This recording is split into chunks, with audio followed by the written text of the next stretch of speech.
Colo-n sus, în vremea aceea, în frumoasa Galileea,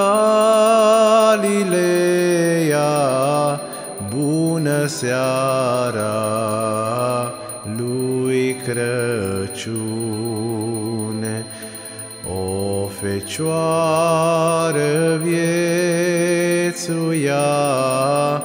ce Maria se chema, bună seara lui Crăciun. Nazaret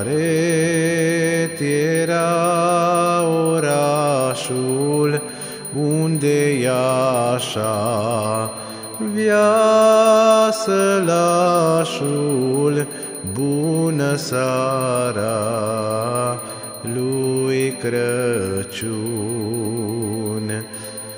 Într-o zi Maria sta singură și se ruga, bună seara lui Crăciun.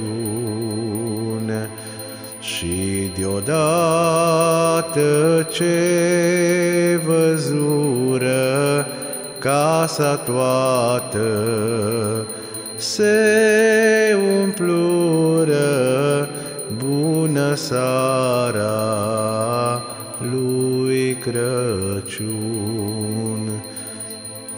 De-o lumină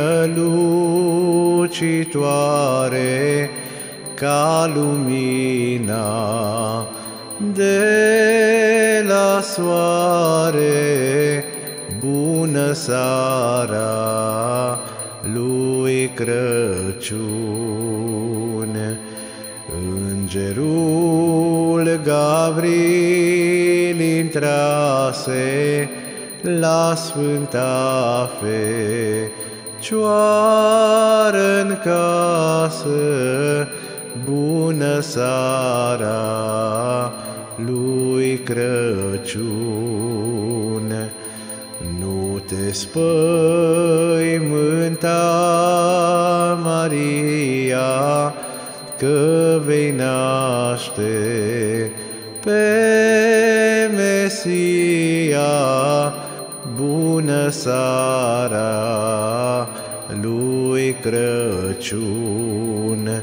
Fiul Tatălui va fi și Iisuse va numi, bună seara lui Crăciun.